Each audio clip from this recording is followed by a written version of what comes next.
What's the story, Morning Glory? What's the word, Hummingbird? Thank you so much for clicking on my channel and for joining me for this review of 90 Day Fiance The Other Way, Season 5, Episode 12, Little Post, Big World. So let's start off with Shekinah and Sarper. So they wake up to day 2 of Shekinah being in Istanbul. They slept on the couch, so he woke up with a bad back. But his back, wasn't so bad that they couldn't take care of business the night before because, they were making it do what it do to the point where the neighbors started complaining to the security of the building, and the security told them to turn down the television.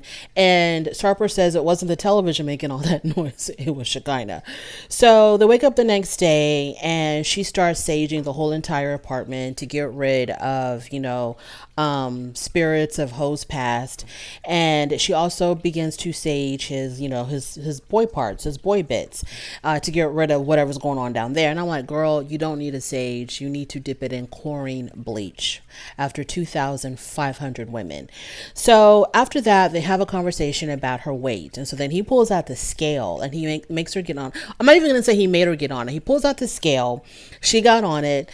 She weighed herself, and he wants her to be an ideal 128 pounds. She got on the scale and she ended up being 4 pounds over. She was 132 pounds. And Sarper says that he really doesn't like, muscular women, but Shekinah likes to be muscular. I'm not sure exactly if he meant muscular or if he meant toned, because Shekinah is far from being muscular, but she is toned. She has a nice body, a nice shape. You can tell that she works hard to keep herself looking good, but he doesn't want her to get too toned or too muscular or whatever. And he for sure doesn't want her to be over 128 pounds. Then we find out just how deep he controls her. Okay, so not only does he want her to be 128 pounds, he also has a lot of say-so in what she wears. So they were getting ready for the day. And so she lays out all of her potential outfits for the day. And he has a lot of input on what she's going to wear. So whatever she decided to wear, he did give his approval. He has to give his final approval for whatever outfit she decides to wear for the day. So she went, she got changed. She came out in this really nice green dress, and he approved. He was like, yes, I like that. I like that on you. Then she tells us that she first discovered that he was into beauty when he told her that he wanted her to lighten her hair, and he told her how he wanted her to style her hair. And I'm thinking to myself, Shekinah, that's not him being into beauty. That's just how he expresses his controlling ways, is by how you look. Some people will control you, like who you can be with, who you can't be with, who you can hang around with, who you can talk to, not talk to, whether or not you can work. Well, his controlling ways manifest itself into how you look. So it's not about him being into beauty. It's the fact this man is very controlling. If it wasn't how you looked and what you wore and how you did your hair, it would be something else in your life that he would try to control. So I'm surprised that she kind of justifies this by saying, oh, he's so into beauty. He's so into beauty, and this is how he wants me to wear my hair, and this is how he wants me to do. No, Shekinah, you're in a controlling, abusive relationship. So, and it just blew my mind that, he says he doesn't like it when she tucks her hair behind her ear. And whenever she does that, he will untuck it. And I'm just thinking to myself, y'all want to argue about Instagram pictures and selfies, but y'all have some much deeper issues going on in y'all's relationship. He says that this is his dream girl, so he wants her to look a certain way. So after that, they go to the Grand Market. While they're walking through the market, they take a selfie together of them kissing, and Shekinah wanted to post it on her social media. He told her, don't post it because her social media is public. He says to her, I don't want you to post it because I have crazy, bitter exes, and once they keep track of me, and then once they see that I'm in a relationship with you, they're going to come after you. So I don't want you to be harassed or stalked. I'm trying to protect you, so please don't post it. So she's like, I don't think that's the reason why you don't want me to post it. You don't want me to post it because you probably don't want the world to know that you're in a relationship. You're trying to keep this relationship hidden. I don't know how hidden he can keep it because y'all are on a international television show. So whether you post it or not, everyone's going to find out once the show airs. So I'm not understanding why it's such a big deal on her posting the picture, because they're on a television show together about their relationship. But anyway, so we're going to pretend like they're not. So he tells her, no, I'm just really concerned about your safety. She's like, no, you're not. You're just still hoeing around. And so they get into a big old argument about that. Now they're on this boat ride together. And instead of enjoying the boat ride, they're still arguing about social media pictures. So he decides to appease her by posting a picture of them together on his Instagram stories. But it did not appease her. It made her even more upset because she said this doesn't mean anything, because if you post something on your stories, it's going to go away after 24 hours. I want you to put up a actual post of us together where it's going to stay up there for more than 24 hours. So then he gets mad at her, like, I'm doing what you want me to do. I'm putting it out there on my social media that I'm with you, and you're still not happy about that. So then they're going back and forth about that. And I'm thinking, okay, instead of enjoying the boat ride, y'all are sitting up here arguing about Instagram pictures and social media. This is absolutely bizarre and stupid. So then she talks about how, people had told her that he was a red flag, or to pay attention to the red flags. And, to her, this is a big red flag. Not the fact that he doesn't allow you to tuck your own hair behind your own ear. That's not a red flag, but this is a red flag. Okay, that he wants to keep this relationship a secret or hidden or whatever the hell he's trying to do. Okay, Shekinah, your priorities and the way you see this relationship is extremely warped. Then they argue about who sacrificed more. She goes, I left my whole world behind in America. I traveled across the world just to be with you. And you can't even do me this one little thing of posting a picture of us together, or allowing me to post a picture of us together on my social media. That's all I'm asking you to do. But I came across the world for you. And he was like, well, Shekinah, don't act like I didn't sacrifice either. I gave up 2,500 women for you. You are the one out of 2,500 women. You are the one. And she was like, that doesn't make me happy. That's actually kind of disgusting. That does not impress me at all. So Shekinah and Sarper, this is a very crazy, bizarre relationship. I can't believe that they spent their whole entire segment on this show arguing about social media pictures, when this man is controlling everything about you, Shekinah, down to your weight, where he doesn't want you to be an ounce over 128 pounds. But you think that the fact that he doesn't want to post pictures of y'all is more important. Okay, moving on to Johan and Danielle. So Johan is working out at the gym with his cousin, and he's complaining about his life with Danielle. Now, Johan's big issue is that he feels like, when you're with an American woman, especially when you've married an American woman, you need to, your lifestyle needs to, it needs to upgrade. Okay. Baby, let me upgrade you. In the words of Beyonce, he doesn't understand why they are still renting apartments, renting cars. And by this time, he says that Danielle should have already bought a house, already bought a car for him. What is up with all of this renting? He feels like he's not where he's supposed to be, given that he's married an American woman. And so the cousin agrees with him. The cousin is like, yeah, you need to do something about that. Otherwise, you're just going to be relegated to babysitting her dog. So he gives an example of how he has a homeboy who married an American woman, and that American woman bought him a 4x4, bought a house for them. And so he wants to know, how come he hasn't, where's the come up in my life? I'm waiting for my come up and it's still not here yet.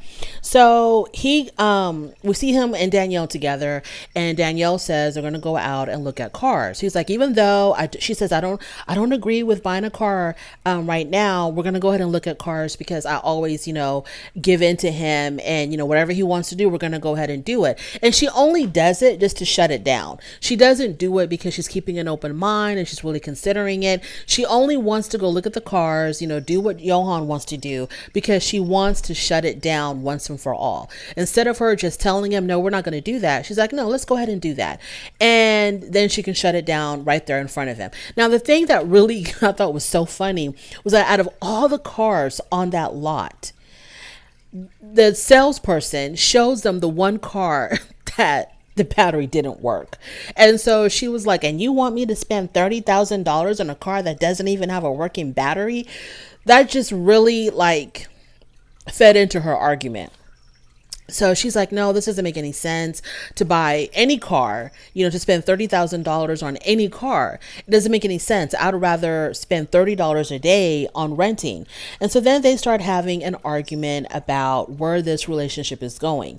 So, He tells her that because you're the one that wants to stay in the Dominican Republic, then you're going to pay for everything here in the Dominican Republic. I am not going to pay for anything. We are not going to go half and half on anything. You're going to pay for everything because you're the one that wants to be here. I want to go to America and I want to work and I want to make money in America. I don't want to be here, but because you want to stay here, you're going to pay for our lifestyle here. And so Danielle says, what job do you think you're going to get in the United States and you don't even speak English? What job do you think you're going to get? And I thought that was extremely demeaning because, girl, you're from New York. You're from New York. Not only is the United States a melting pot, but the state and the city of, well, I don't know about the city of New York is a huge melting pot where people are successful speaking whatever language. Does it help to speak English? Of course. Will you be homeless and destitute just because you don't speak English? Absolutely not. And I mean, Spanish is becoming, I don't know if it's like, it's really becoming close to being the number one language spoken in certain cities in America, especially New York. You got New York, you got LA, you got San Antonio, you got Houston, you got all of these cities where Spanish is like in serious competition with being the number one language. What are you talking about, Danielle, that he cannot get a job because he doesn't speak English? Like, how dare you say that? If you don't want to go to the United States, you just say that. I don't want to go. I'm sorry. I don't care if you spoke the King's English. I'm not going to New York. I'm not going to go back to the United States. Just say that. You don't want to go. You don't want to go. Don't demean him and put him down and say, well, and what job are you going to get? You don't even speak English. That was foul. This is the stuff that I'm talking about Danielle, that really gets under my damn skin. When she gets to that point where she has to demean him and belittle him, emasculate him, she talks to him in a really condescending tone. This is what really aggravates me. She doesn't see him as a man. She doesn't see him as an adult. She sees him as her boy toy. And that she can control, she can talk to him any way she wants because she's the one making the money. She's the one that's paying for everything. So she can treat him however she wants to treat him, say whatever the hell she wants to say to him. And he has no say. So he just has to lay down and take it. That's what irritates the hell out of me about this woman. And it's like you dehumanize him. To you, he's just a sex object, okay? Because he was, blessed in certain parts and well endowed and whatever. That's the only purpose he serves for you. And to hell with everything else. To hell with the fact that he's a human being with his own thoughts, his own feelings, his own ideas, his own decisions. To hell with all of that. As long as he can do what it do in the bedroom, that's all you really care about. Absolutely pathetic. Moving on to Armando and Kenny. So they're finally leaving Mexico City, but they're going to be returning because they do want to end up living in Mexico City. Armando has changed his mind completely. He ended up liking it and he wants to come back and move there. Armando. Oh, okay. So then as they're leaving Mexico City, they're talking about the whole surrogacy thing. And Kenny tells Armando that he's thought about it and he's decided that if this is what he says. He says, if I was a younger man, yes, I would definitely have had a baby with you. We would have already had a baby together if I was younger. So just because I'm older, why not still go ahead and do that? I can't let my age stop me from doing what we need to do to make us happy and make us whole. So yes, I'm okay with the surrogacy. I want to have a baby with you. I'm not going to let my age stop me. And I was really surprised that Kenny had changed his mind and decided to go ahead with it, because I really thought that Kenny wanted to just, chill in his twilight years. But yeah, he wants to be up in the morning with the feedings and the crying and the diaper changes and running around after a toddler. That is the life for him. Moving on to TJ and Kimberly. So we are still with them where we were with them last week. This is the argument that they're having after the dinner with her parents, when Kimberly started the argument at dinner in front of her parents about his brother and the argument that she had with his brother, etc., etc. So TJ did not want to argue in front of her parents. He was trying to steer the conversation away from the argument, but Kimberly was like, no, We're not going to do that. I want to say what I have to say and you're not going to like it and I don't really care. And yeah, so they had an argument in front of her parents. So now they're both in their respective rooms, wherever they're at, and they're talking on the phone, and TJ's telling her, look, I'm over this. We argue too much. I can't make you happy. Maybe we should just go our separate ways. So she's begging and she's pleading for him to not leave. She's telling him, I can't help myself. I have to talk about how I feel, because they're talking about the argument at dinner. He was like, I don't know why you would do that, because it started off fine. You know, your parents were liking me. They were feeling me. We were vibing. Everything was great. And you just started this argument. And she's like, well, I have to talk about how I feel. I got to tell you how I feel. Kimberly, nobody gives a damn about how you feel. You don't have to proclaim your feelings every 5 minutes. And she talks like when she knows that she's been acting bad, or when she knows that she's done something wrong or said something wrong, when she's at fault for something, she justifies it with, well, I have to say how I feel. I gotta talk about how I feel. As in, you know, because this is how I feel, I have the right to express it. So you're just going to have to, you know, look over the fact that I called you out of your name. Look over the fact that I'm, you know, argumentative with your brother. Look over the fact that, you know, I'm argumentative with, just because it's how I feel. I have to say how I feel. I got to express how I feel. Nobody cares how you feel. You have to be the bigger person, Kimberly. You have to be an adult. You may feel like you want to argue, you have a point to make, you have a point to prove, even though it's not going to be received well. It doesn't mean that you have to do it. Sometimes you're just going to have to swallow it for the sake of peace. So, of course, TJ gives in. And because she asked him, so, you know, because he said something about, well, in the future. And then she goes, oh, so we have a future together. And, you know, he's like, yeah, we're still going to get married. So, of course, he's going to give in to her. And she said she's going to work on her issues and not argue as much, or whatever the hell she said, whatever empty promises that she makes, because we saw a clip of an upcoming episode where she's screaming her head off at him. So it's going to be temporary. And TJ, this is your life. This is your life. But, you know, maybe this is what you like. You know, I don't know. I'm thinking that it's something that's going to be problematic for any normal human being. But maybe this is exactly what he's been looking for all his life. A woman that calls him out of his name, can't get along with his family, screams and yells at him, is never happy, is never satisfied, will constantly point out his faults and the faults of everybody else close to him. Maybe this is the woman of his dreams, because he said this is what he manifested.